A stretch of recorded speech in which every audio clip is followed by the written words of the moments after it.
Olá, meu nome é Rafael Felício, eu sou membro da Igreja Presbiteriana Aliança em Limeira, aqui no interior de São Paulo, e também seminarista no Seminário Reverendo José Manuel da Conceição, JMC, em São Paulo. E hoje estou com vocês para participar desse lindo projeto promovido pela Igreja Presbiteriana em São Borja, Caminhando pelos Salmos. Nós caminharemos, neste dia, no Salmo de número 118.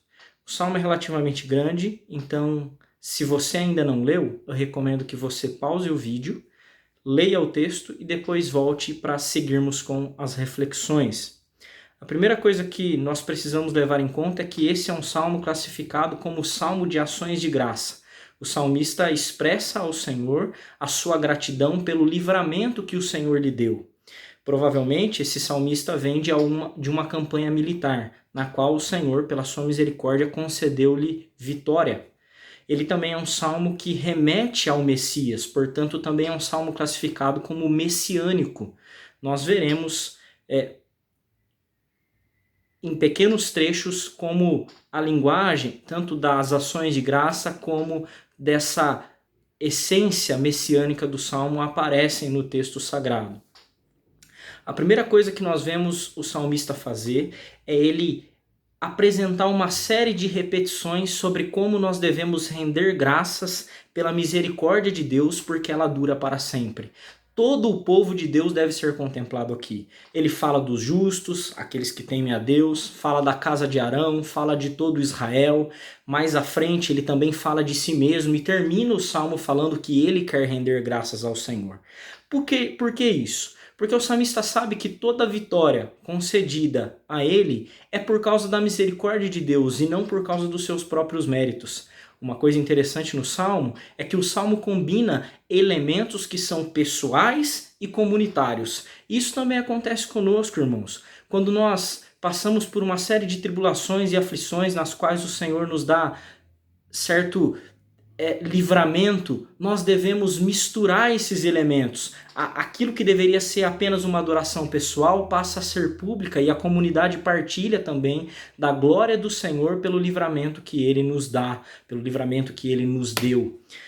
Mas esse livramento está pautado única e exclusivamente na ação misericordiosa de Deus. Significa que nós não temos nenhum mérito e o salmista reconhece isso. O livramento que veio do Senhor é produto apenas desse atributo belo do Senhor, a sua própria misericórdia. Não há nada nele que mova o Senhor em função do seu livramento. Pelo contrário, o Senhor age por voluntária condescendência e trata-o com misericórdia, mesmo sem ele merecer. Mas se é assim conosco também, como garantir que o Senhor nos tratará com misericórdia se isso não depende de nós?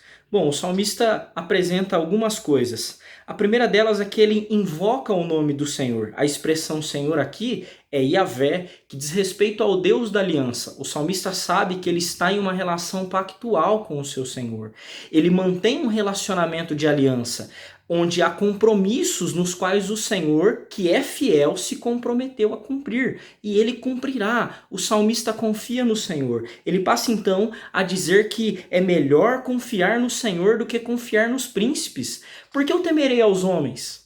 Não temo aos homens. Eu não confio em nenhum homem, mas é melhor confiar no Senhor do que nos homens. É melhor confiar no Senhor do que nos príncipes. Ele fala no versículo 8 e 9 sobre isso, que ele busca refúgio no Senhor e não nos homens nem nos príncipes. Um outro detalhe que nós podemos observar é que o salmista diz que ele clamou ao Senhor.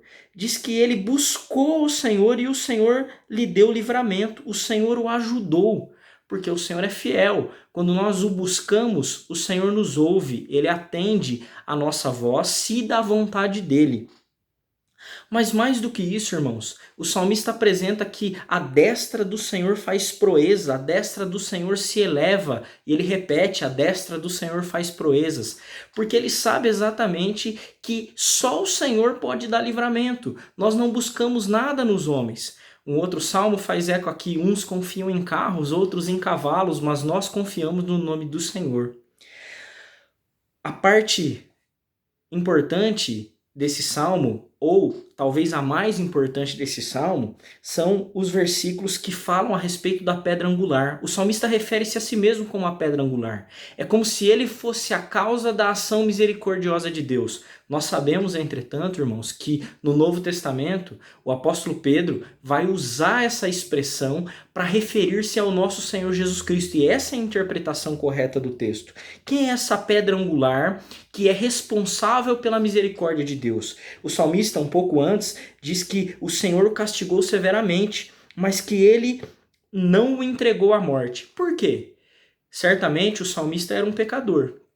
Por isso precisou ser castigado, mas o Senhor não o entregou à morte, justamente por causa da pedra angular, por causa que Deus age com misericórdia em nosso favor por causa da obra e da pessoa de nosso Senhor Jesus Cristo. Essa expressão que refere-se ao Senhor significa que ele é o principal elemento que garante que Deus nos tratará com misericórdia se nós o buscarmos.